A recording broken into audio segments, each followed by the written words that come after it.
Well, good morning, good morning. What a great day. I've done a little bit today on the water heater, so I'm going to show you that right quick.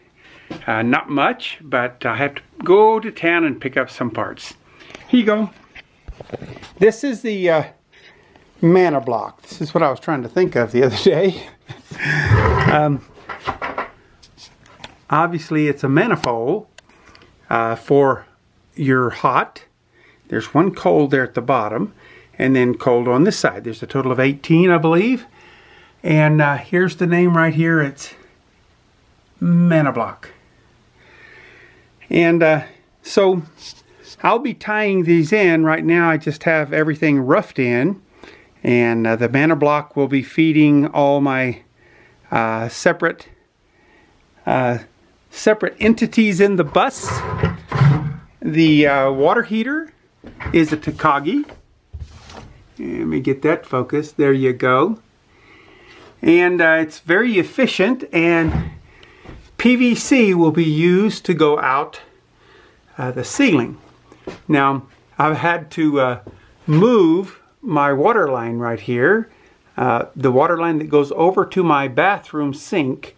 I moved it so that I can take this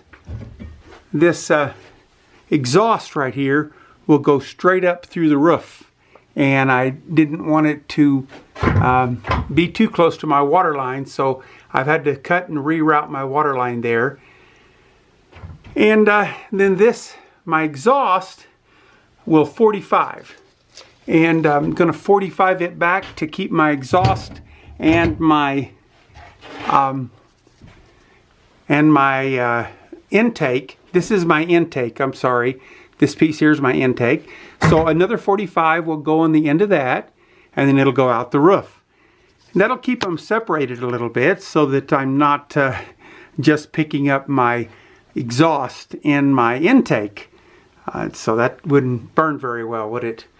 But the exhaust itself, I'm going to go straight out through the roof, and on the top of it, it will have a 45, and it will have a 22.5.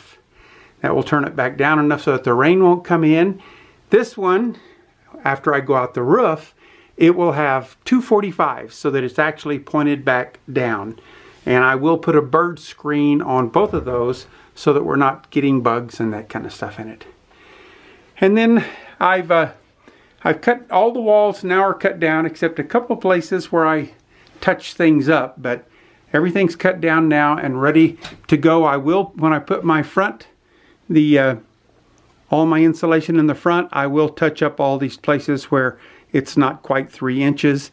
I'll just hit them and bring them out a little bit so that we have a little closer to 3 inches rather than just an inch. But so far I'm very pleased. Everything's looking really good. I think we're still on schedule. I'm going to start putting in plywood in this back half of the bus. I found out the bus is so small, it's better for me to work on half of the bus and then move to the next half, because there's just not enough room when you get everything scattered out in here. I think it's going to be plenty room to live in. It's just not all that easy to work in, especially when it's too cold outside to actually set up your equipment, or you have rain, bad weather on the outside so that you can't set up your equipment on the outside. So there's the beginnings of my hot water heater, and it only calls for 3 inches on each side of this hot water heater. I'm in good shape for that.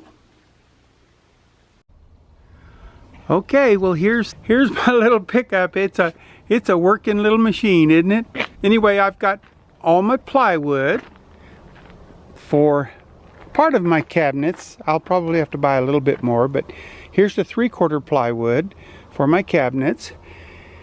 And all the 1/4 inch for the walls. 1/4 inch plywood. That'll take care of the walls. And then, believe it or not, this is our bathtub.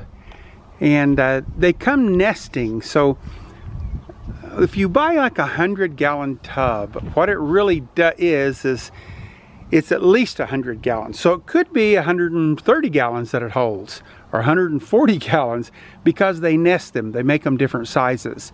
So the first one that we bought was obviously the smallest one, and I couldn't really fit in it. So this one is bigger. It's wider than the other one was. So I believe it's going to be just fine for me to fit in for a soak bath if I ever need one. There you go.